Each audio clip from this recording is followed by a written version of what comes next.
खबर यूपी के संभल से है, जहां पर राजस्व विभाग की ओर से अवैध निर्माण पर कार्रवाई की जा रही है। प्रशासन की टीम ने सार्वजनिक रास्ते पर बनी मजार को बुलडोजर से गिरा दिया। जानकारी के मुताबिक कुछ लोगों ने सड़क का ही अतिक्रमण कर लिया था। कार्रवाई के दौरान पुलिस भी यहां मौजूद रही है और ये तस्वीरें सामने आई हैं। देखिए किस तरह से अतिक्रमण हटाया गया। बुलडोजर एक्शन की कार्रवाई यहां पर देखने को मिली है। बुलडोजर एक्शन में अवैध निर्माण को ध्वस्त कर दिया गया है। संभल में राजस्व विभाग की ओर से अवैध निर्माण पर कार्रवाई की तस्वीरें सामने आई हैं। प्रशासन की टीम ने रास्ते पर बनी हुई मजार को बुलडोजर से हटा दिया है। कुछ लोगों ने सड़क पर अतिक्रमण किया था और ऐसी तस्वीरें अलग अलग शहरों से सामने आती रही हैं, लेकिन संभल की ये तस्वीर जहां पर अतिक्रमण हटाने की कार्रवाई की गई है। ग्राम अफनपुर में आज जो मजार पे जेसीबी चलाई गई है, ये शासन से प्राप्त निर्देश व जिलाधिकारी महोदय संभल और उप जिलाधिकारी महोदय संभल के निर्देशन में हमारी एक राजस्व टीम गठित की गई है, जिसमें मौके पर आकर के जो रोड की ज़मीन है हमारी सरकारी सड़क की, जो कि ऐचौड़ा कम्बो से और ये भवालपुर मार्ग तक है, जिस पर ये अवैध मजार थी, जिसको आज नापतोल करके ग्राम प्रधान जी की उपस्थिति में, चौकी इंचार्ज की उपस्थिति में उसको हटवा दिया गया। उत्तर प्रदेश के मुख्यमंत्री योगी आदित्यनाथ ने आने वाले त्योहारों को लेकर सख्त निर्देश जारी किए। सीएम योगी आदित्यनाथ ने अधिकारियों के साथ हाई लेवल बैठक की और सख्त निर्देश दिए कि कांवड़ यात्रा, मुहर्रम और जगन्नाथ रथ यात्रा पर्व शांति और सौहार्द के साथ मनाए जाएं, लेकिन किसी भी तरह की शरारत या अराजकता बर्दाश्त नहीं होगी। ताजिए की ऊंचाई 10 फीट से ज्यादा नहीं होनी चाहिए। इसमें खास निर्देश कांवड़ यात्रा और मुहर्रम जुलूस के लिए तय किए गए हैं। सीएम योगी ने साफ कर दिया कि कांवड़ यात्रा मार्ग पर खुले में मांस नहीं बेचा जाएगा और पिछले साल की ही तरह सभी दुकानदारों को अपना नाम लिखना होगा। इसके अलावा यह भी कहा गया कि किसी भी तरह के भड़काऊ नारों को बर्दाश्त नहीं किया जाएगा।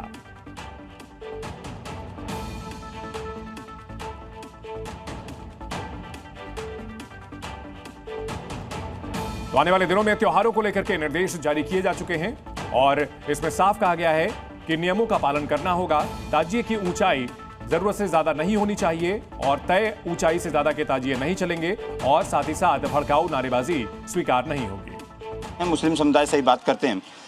ये गाइडलाइंस जारी किया गया, कहा गया है कि 10 फीट से ऊपर जो है ताजिया नहीं होगी, पेड़ नहीं काटे जाएंगे, बिजली नहीं काटी जाएगी, उसके साथ ही साथ जो डीजे है वो भी मानक के अनुसार ही बजाया जाएगा।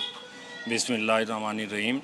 मुहर्रम के सिलसिले में जो भी गाइडलाइंस आती है प्रशासन की और इवन टू कोर्टों की, सुप्रीम कोर्ट हो या हाई कोर्ट हो, उसके अकॉर्डिंग ही उसको फॉलो किया जाएगा।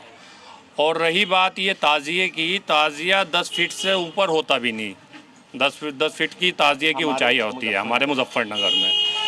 और अलम होते हैं, अलम की जो हाइट परंपरागत होती आ रही है वो एज इट इज़ चलते आ रहे हैं, पहले से भी चलते आ रहे हैं, परंपरागत एज इट इज़ वो चलेंगे। जैसे आपने उठाया कि एक ही के लिए क्यों गाइडलाइंस पूरी की पूरी क्यों गाइडलाइंस क्यों जारी की जाए? एक के लिए देखिए, वो गवर्नमेंट का अपना फंड है, वो किस तरीके से सबको इक्वल लेके चलते हैं या 19-21 लेके चलते हैं। देखिए हम लोग तो अपनी तरफ से 100% देते हैं, वो उन लोगों का सिस्टम है, वो किसी को ज़्यादा ले रहे हैं, किसको कम ले रहे हैं, किसको किस हिसाब से ले रहे हैं। देखिए हालांकि देखिए जो राइट्स हैं वो सबके इक्वल राइट्स हैं। जब से देश आज़ाद हुआ है 75 साल हो गए, मगर हमें नहीं लगता आज तक भी देश आज़ाद हुआ है।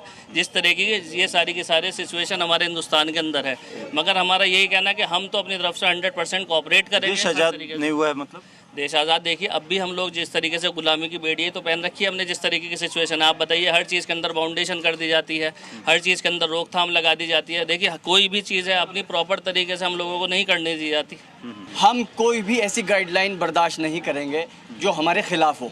हमारे ताज़िए बनते हैं, कहना हमारे बड़ों का कि 10 फीट के ताज़िए हैं, अल्हम्दुलिल्लाह हमारा ताज़िया कभी 10 फीट से ऊपर नहीं है जाता।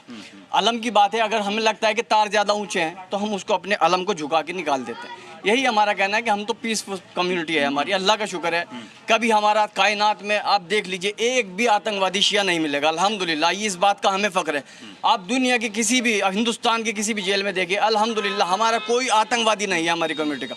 हम हिंदुस्तान को सबसे ऊपर रखते हैं। हिंदुस्तान जिंदाबाद है, जिंदाबाद था, जिंदाबाद रहेगा। सबसे पहले तो हमारे डीजे वीजे में कोई वो नहीं होता, कोई म्यूजिक फ्यूजिक है कुछ है, सिर्फ हमें तो सिर्फ गम हुसैन नए नाए पढ़ ले, उसका जवाब हमारा आमने सामने देता है, कोई इतनी आवाज़ नहीं होती, नॉर्मली आवाज़ आती है। तो आवाज़ को लेकर के जो एक डीजे साउंड को बजाया जाता है या उसको लेकर के जो गाइडलाइन जारी की गई, इसको मानते हैं आप लोग? ये लोग मानेंगे आप लोग गाइडलाइंस को मानते हैं? जी गाइडलाइंस को मानने हम गाइडलाइंस को मानेंगे आप लोग गाइडलाइंस को मानेंगे क्या? हमारी आवाज़ इतनी रहती है जो हमारे पब्लिक है हमारी वहाँ तक आवाज़ पहुँच जाए। मानते सब कुछ, ऐसी बात है कि नहीं है। जहाँ तक हमारी पब्लिक है वहाँ तक आवाज़ पहुँच जाए, इतना ही बचता है हमारा, समझिए, आगे कुछ नहीं है।